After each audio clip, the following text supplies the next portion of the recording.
Thanks for being with us for this weekend edition of the news, where we take you through major happening stories from Cameroon, Africa and the rest of the world.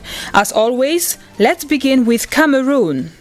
Just at a time when Cameroon is facing a sharp increase in the price of eggs, the fight against the bird flu disease has also come into play in the country, with a recent ban on the import of some poultry products. Dr. Tigray, Minister of Livestock, Fishery and Animal Industry, has temporarily prohibited the importation of eggs, one-day-old chicks and other poultry products. This information is contained in a note issued by Dr. Tigray addressed to the president of the poultry industry, François Jonou, on November 9, calling on operators in the poultry sector to temporarily suspend imports of the listed products. The ban follows the recent emergence and spread of outbreaks of a highly contagious bird flu in Denmark, Germany, the United Kingdom, the Netherlands, Russia and Israel. All these are countries from which Cameroon normally imports poultry inputs. This measure, according to MINEPIA, is to avoid the introduction of the disease into our territory by importation. To enforce this decision, MINEPIA has equally taken measures to strengthen border surveillance and rigorously enforce veterinary sanitary inspection measures, all in a bid to avoid a repeat of history in Cameroon in 2016, when a bird flu outbreak hit the country and greatly affected the economy, causing a loss estimated at 16 billion francs CFA.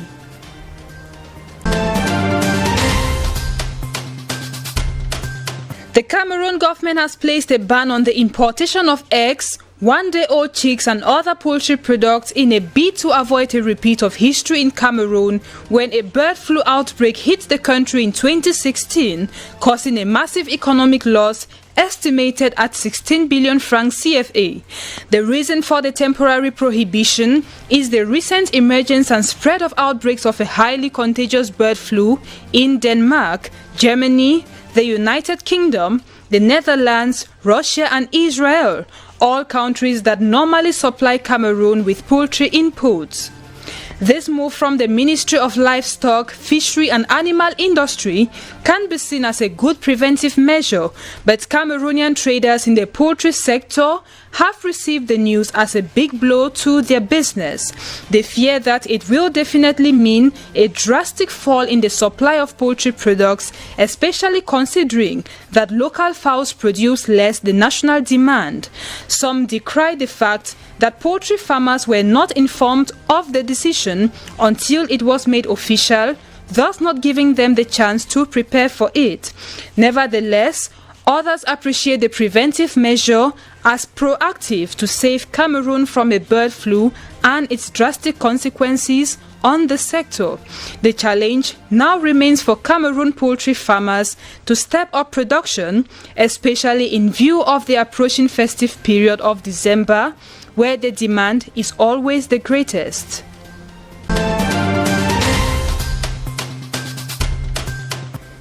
The November Ordinary Session of Parliament opens this Thursday, November 12, 2020 at the Yaoundé Conference Center, being the third and last session of the year. Both the upper and lower houses met in their opening plenary at 11 a.m. for the National Assembly and 4 p.m. at the Senate. As often, the opening session was presided over at the lower house by the Speaker of the National Assembly, Kavayege Dibril, and at the upper house by the Senate President. Several members of Parliament and senators arrived from their respective constituencies to the nation's capital on November 11 for this November meeting. The November session is the first budgetary session for members of the 10th legislature at the National Assembly who were elected on February 9, 2020. It is also the first budgetary session holding outside the main building of the National Assembly, which is currently under construction. Throughout the month-long session, the 2021 state budget will be at the center of discussions amongst other issues, including other bills that could as well be examined and adopted during the session.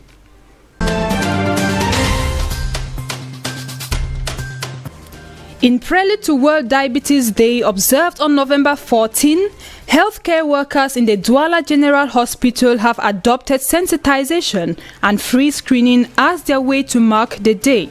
Organized on Thursday the 12th, medical personnel of the hospital took the responsibility of informing the population on diabetes, except aside from genetics, a reckless lifestyle and poor eating habits are things people must avoid if they want to avoid diabetes. Diabetes is generally when blood sugar levels are elevated above 1.26 grams per liter. It's caused by that you are born with it. It's genetic. Your pancreas, you're born and your pancreas cannot produce enough insulin. Type 2 diabetes is a type of diabetes that can be avoided because it is non-insulin dependent. Diabetes, above adversely changing your lifestyle, can also be fatal, especially if poorly handled. Type 2 diabetes is a type of diabetes that can be avoided because it is non-insulin dependent, and it comes mostly from obesity. Obesity is one of the major causes of type 2 diabetes, and you also have poor feeding habits, eating a lot of foods that are not healthy, like foods rich in simple sugars, fast foods like all these hamburgers, shawarmas, all of those kind of things are not healthy foods that can lead to the spiking of blood sugar levels. If you take like sweet foods, sweet drinks, all these tops and all these drinks that are not really healthy, it is going to cause the blood sugar level to increase. Whatever the case, people already living with diabetes can still live a long and healthy life, but under a condition: that to follow the doctor's instruction and adopt a healthy attitude and lifestyle for diabetics. The complications of diabetes are very, very enormous. You have, for example, kidney failure, which can lead to dialysis. You have infertility. You have hypertension and other diseases. Diabetes can even lead to what they call a diabetic foot that can lead to the amputation of a leg.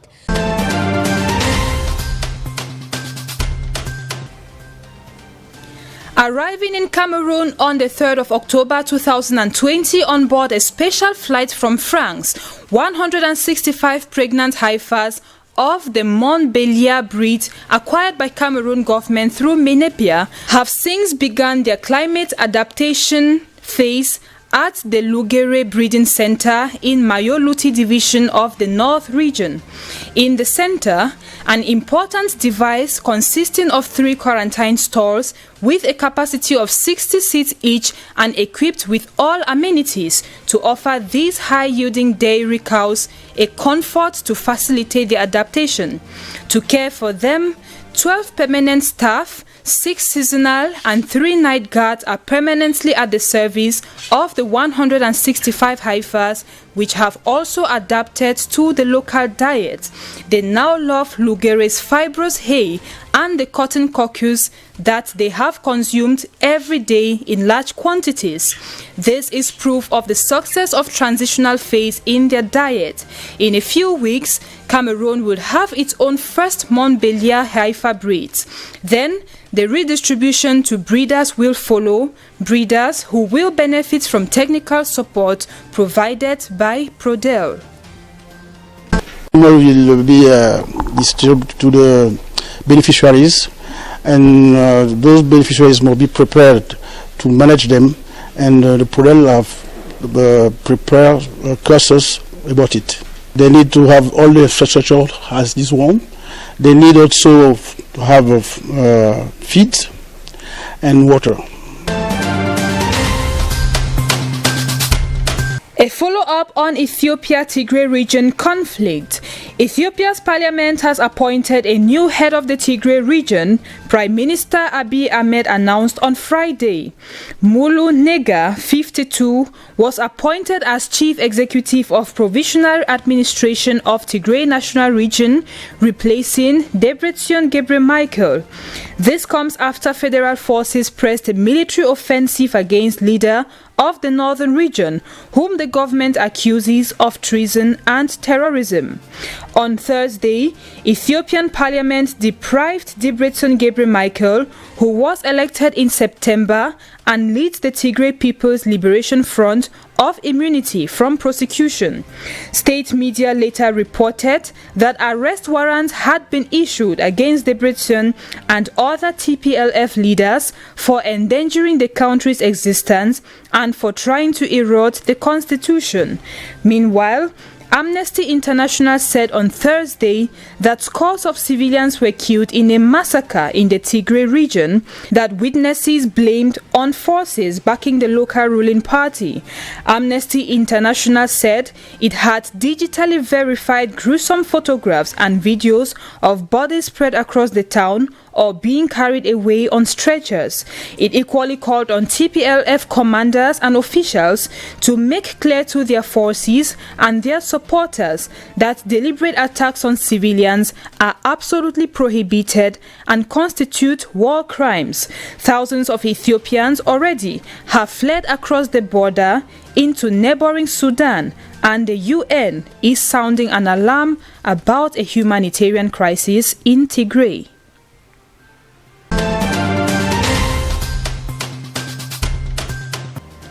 French military troops have killed a top commander of an al-Qaida-linked armed group in Mali this week, French Defense Minister Florence Parly announced on Friday. Parly said he was killed on Tuesday in an operation with ground troops and helicopters in eastern Mali, near Meneka. The operation targeted Ba'ak Musa, the military head of the group to support Islam and Muslims, who had been on a UN sanctions list and was believed to be responsible for multiple attacks on Malian and international forces in the country. Surveillance drones helped French forces in Mali identify Musa's truck in the Meneka region of eastern Mali, which was then targeted by the helicopters and 15 French commandos sent to the scene, French military spokesman added. All 5 people in the truck were killed after they ignored warning shots and fired on the French forces. He described it is an act of legitimate defense and said the bodies were handled in conformity with international humanitarian law. Musa, also known as Bamoussa Diarra, was a former Malian army colonel and figured on the US terrorism list and was in charge of training new jihadist recruits. He was also considered to be a right-hand man of the leader of Mali's most prominent armed group that has reportedly attacked soldiers and civilians in Mali and neighboring Burkina Faso.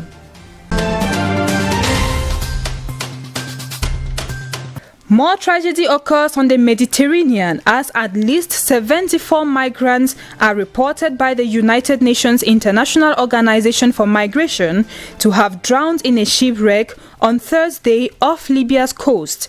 The boat was reported to be carrying over 120 people, amongst them women and children. 47 survivors have been brought to shore by the coast guards and fishermen, and 31 bodies have been retrieved while the search for victims continue, the UN Migration Agency said. The tragedy occurred after 2 boats capsized in the central Mediterranean. According to the UN Agency on Migration, this year at least 900 people have drowned in the Mediterranean, some due to rescue delay, while more than 11,000 others have been returned to Libya. In the past 2 days, at least 19 people, including 2 children, drowned after 2 boats capsized in the same area of the Mediterranean, while the vessel Open Arms, which is the only NGO ship currently operating on the route, rescued more than 200 in 3 separate operations. Take note that this tragic incident is the latest in a series of at least 8 shipwrecks in the central Mediterranean Sea since last month. IOM insists that Libya is not a safe port to return to, stressing that most migrants end up in detention facilities where human rights abuses, trafficking and exploitation have been widely reported. According to the Italian Interior Ministry data, there has been a rise in the number of people trying to reach Italy, with almost 31,000 refugee arrivals in 2020 so far, compared with almost 10,000 over the same period last year.